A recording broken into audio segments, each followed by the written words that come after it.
Can I shift you on to Carey's second talk then? He talked about attractional church versus experiential church. So because I've We don't heard him even say, have a name. We don't even have a name or a category for what's next, but yeah, we're but the starting. Hillsongs churches seem to, those kind of more experiential churches seem to be the ones that are growing much more than ones that are less charismatic, I guess, really. Yeah, yeah. So I'll tell you the four shifts Yeah. um, that he identified, and then we can maybe chat about the moves or the adjustments that we need to make because of the four shifts that he's identified from in culture. So the first shift, and we all know this, like I'm preaching to the choir, but the foyer has moved from in person to online. We've talked about this for a number of years now. Nobody is coming to your church without first checking you out online. Nobody is going to a restaurant. No one's going on a holiday. No one's buying a car without first checking out all those things online. And the same is true with your church. And they're probably, he identified the top three things that people look at on a website. So number one is the homepage. Number two is your messages. And number three is your team. Those are the top three things that people are looking at. So they're watching you online and they're checking out the team. So a little tip, couple of little key tips. First tip is this: if your profile picture from your team is 1988, you should probably update it, because my 88 picture didn't look like this. My 88 picture had a lot more hair on top of the head. So like keeping all those things updated. The other thing that was really fascinating was he had everyone take out their phone, go to Google Maps, and look up their church on Google Maps. 95, probably higher, 99% of churches are only open on Google Maps for 1 hour a week. Wow. And if you were looking up, I want to go buy a new jacket at Lululemon or something, and you checked on Monday and they were closed, and you went back Tuesday, they were closed, and you went back Wednesday, it was closed. Like, you'd just give up, you'd go somewhere else. But most of our churches are closed for business all week long, except for 1 or 2 hours on a Sunday morning. He said that's an easy thing you can go and fix and just change that immediately, like to just be more accessible for people and that kind of thing. So a couple of little key tips there.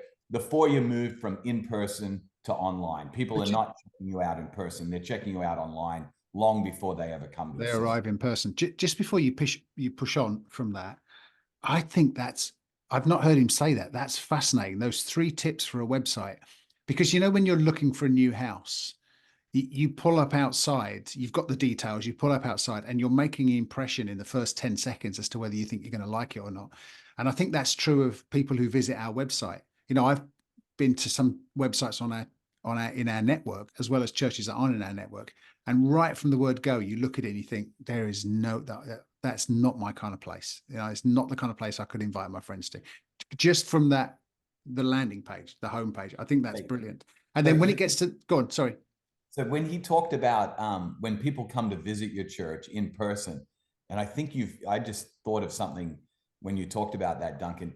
He said that when you go to a church, every church you walk into has a smell. Like he said you walk in and you're like,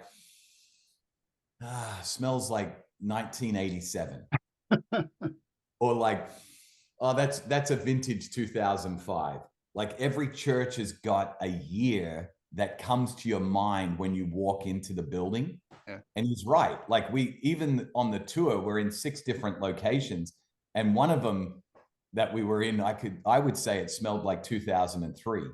And then there were a couple of churches that we were in that are part of our network. They smelled like 2018 or 2019. They smelled quite fresh, which was great. But I think websites also have a year to them. Like, when you go to a website, you can go, oh, this website's about 5 to 10 years old. Like, this thing was built in 2015.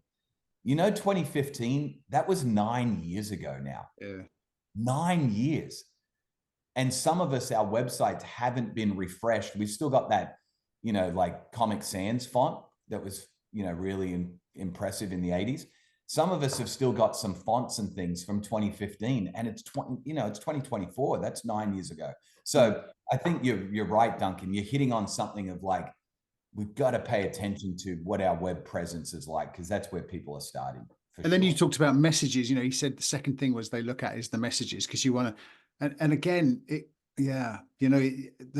both in our network and outside our network, when I click on the messages page and you view messages, people just put up the whole service, and you get 20 minutes at the start with rolling notices.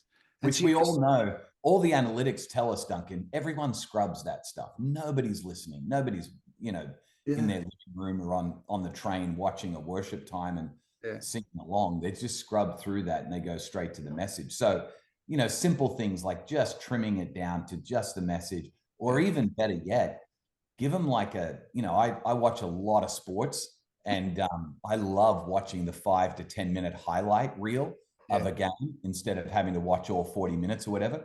Give them both of those options. Like, what's the highlight reel of the message? Give me a 5-minute version, and then give me, hopefully the 25 or 30-minute version as well. One of the churches in our network came on and asked our digital Mac. They said, we're updating our website. What would you do? And the advice they got was brilliant. It was twofold. Number one, they said, at the moment, your website is all about information. Make it more about inspiration. The only information people want to know is what time does it start and where do I go? The rest of it, make it inspiration. And they said to him, think of it more Netflixy. When you come onto Netflix, there's a whole bunch of stuff that you want to watch. There's a little preview, like you say, a 5-second preview. There's when it gets to the end of one show, it's like next week's show, there's like, oh, I can't wait to watch the next one. And if you go to his website now, it's only a smaller church, 100 people in our network, but they've got a brilliant website, really good website, because they made it inspiration, not information. I love that. That's really helpful stuff. The homepage, the messages, and the team. Yeah, that's really interesting. So number one, Foyer's moved from in-person to online.